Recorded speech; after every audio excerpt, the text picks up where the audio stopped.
Assalamualaikum warahmatullahi wabarakatuh. Perkenalkan, nama saya Muhammad Fikri Nurdiansyah dari kelas F18D. Di sini saya akan menjelaskan tentang tugas dari MK Sistem Mikroprosesor, yaitu mempresentasikan memori. Oke, selanjutnya.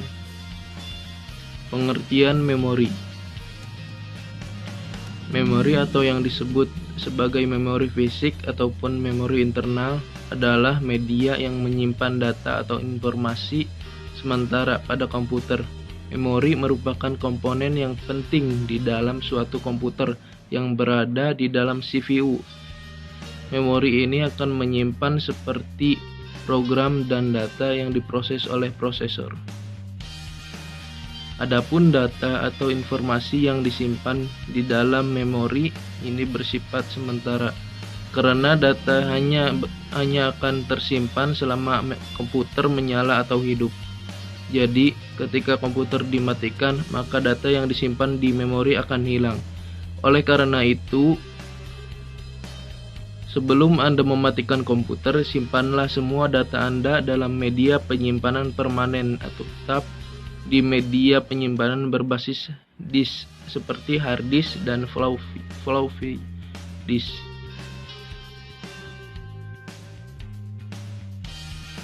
Berikut adalah jenis-jenis memori. RAM digunakan untuk menyimpan data sementara yang dapat segera diakses oleh prosesor saat diperlukan. Karena bersifat sementara, maka ketika komputer dimatikan, data akan terhapus. Penyimpanan data dilakukan secara acak dan pengaksesan data oleh prosesor juga dilakukan secara acak. ROM adalah media penyimpanan yang berisi permanen dan tidak memungkinkan data di dalamnya dapat dimodifikasi. Artinya, data pada ROM hanya dapat diakses dan dibaca oleh pengguna tanpa bisa dimodifikasi. Vendor komputer yang akan menyediakan ROM pada komputer yang berisi program ataupun data. Pada komputer, ROM umumnya disebut sebagai BIOS atau Basic Input atau Output System atau ROM BIOS. Kemudian SRAM, Static Random Access Memory, merupakan jenis RAM yang menyimpan data di dalam selama komputer masih menyala. Berbeda dengan DRAM yang perlu disegarkan secara periodik. Kemampuan tersebut dikarenakan SRAM dirancang menggunakan transistor tanpa kapasitor. Pastinya SRAM lebih mahal dan lebih cepat dibandingkan DRAM. DRAM, Dynamic Random Access Memory, merupakan jenis RAM yang banyak digunakan di dalam komputer. Sebagai memori utama, seharusnya disegarkan oleh CPU secara berkala agar data di dalamnya tidak hilang. DRAM ini lebih lambat dari SRAM, Static Random Access Memory. SDRAM, Synchronous Dynamic Random Access Memory, adalah DRAM memori komputer dinamis yang termasuk memori komputer di kategori solid state yang telah disinkronisasi oleh clock system, di mana kecepatannya lebih tinggi dari DRAM. CMOS atau Complementary Metal Oxide Semiconductor. CMOS adalah sebuah chip dari rangkaian terintegrasi yang digunakan mikroprosesor, RAM statis, pengontrol mikro, dan sirkuit logika digital lainnya. CMOS sendiri merupakan bagian dari ROM. DIMM, Dual Inline Memory Module, terdiri dari serangkaian sirkuit terpadu DRAM. Modul-modul tersebut dipasang pada papan sirkuit dan didesain untuk menggunakan pada komputer personal, server dan workstation, terdiri dari dua kecepatan yaitu 00 MHz 100 dan 133 MHz 133 DIMM 168 pin. Cache memory merupakan memori yang berukuran kecil, bersifat sementara dan berkecepatan tinggi yang digunakan untuk menyimpan data ataupun instruksi yang sering diakses. Cache memory menjembatani aliran data di antara prosesor dengan memori utama atau RAM yang biasanya berkecepatan rendah. Dari memori ini juga lebih mahal daripada memori utamanya. Cache memory berguna agar pemroses mengacu kepada cache memory yang kecepatan aksesnya lebih tinggi sehingga kinerja sistem meningkat. Fungsi memori. Memori internal berfungsi sebagai pengingat, sebagai media penyimpanan data ataupun program yang bersifat sementara. Dengan kata lain, jika komputer mati, maka data pun akan hilang. Dalam penggunaannya, memori internal diakses secara langsung oleh prosesor. Adapun fungsi utama dari memori internal adalah menyimpan data dari peranti masukan sampai data yang dikirimkan ke ALU, Arithmetic and Logic Unit, untuk diproses lebih lanjut. Menyimpan daya hasil pemrosesan ALU sebelum dikirim ke peranti keluaran, menampung instruksi ataupun program dari peranti masukan ataupun peranti pengingat sekunder. Karakteristik memori. 1. Lokasi memori. Memori internal yang sering disebut sebagai memori fisik, primer ataupun utama terletak di dalam CPU dan bersifat internal terhadap sistem komputer. Nah, memori internal sendiri biasanya menggunakan media RAM. Kapasitas memori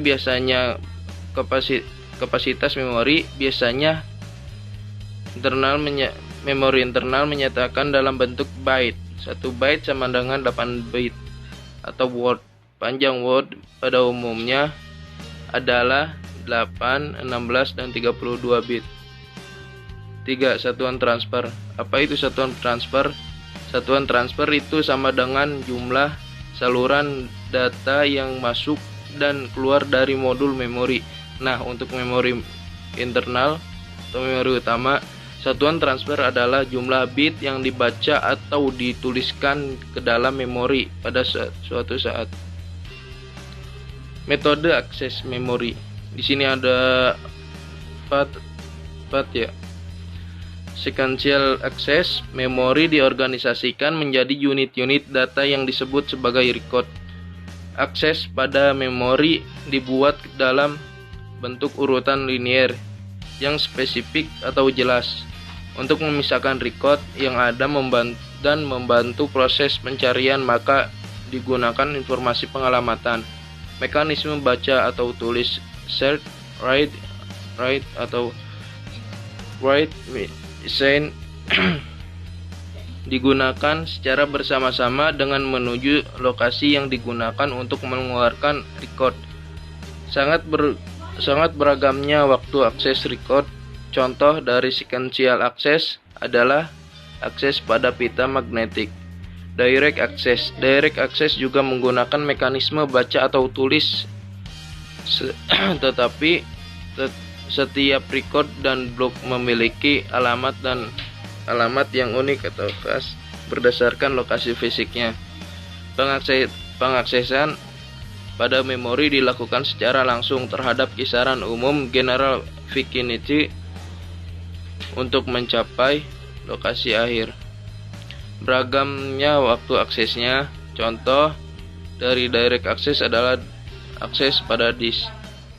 Random access. Setiap lokasi bisa dipilih secara acak dan diakses serta diberi alamat secara langsung. Waktu akses pada lokasi tertentu bersifat konstan dan tidak tergantung pada urutan akses sebelumnya. Contoh dari random access adalah sistem memori utama.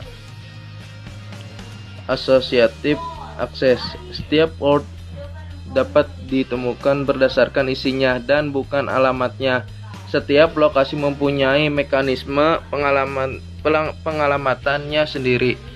Waktu pencariannya tidak tergantung secara konstan terhadap pola akses sebelumnya ataupun lokasi.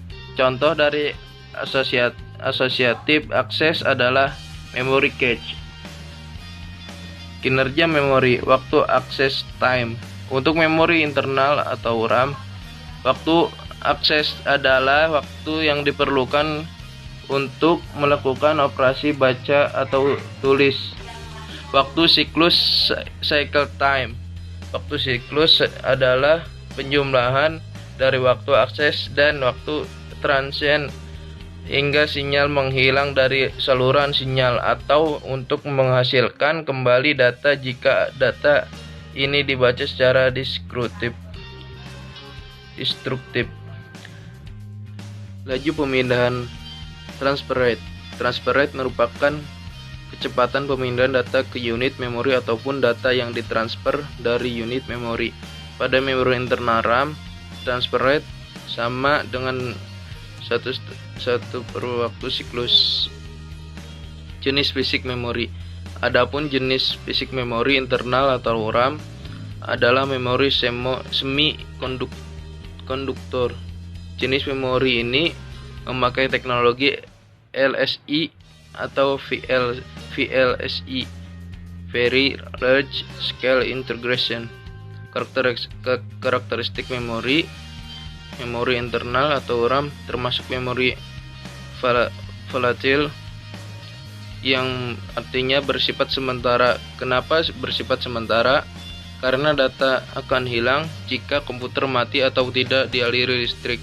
Jadi memori internal ini hanya digunakan untuk menyimpan program-program atau data yang sedang digunakan oleh CPU saja. Organisasi adalah pengaturan bit dalam penyusunan word secara fisik. Kecepatan dan kapasitas memori dibedakan secara hierarki memori.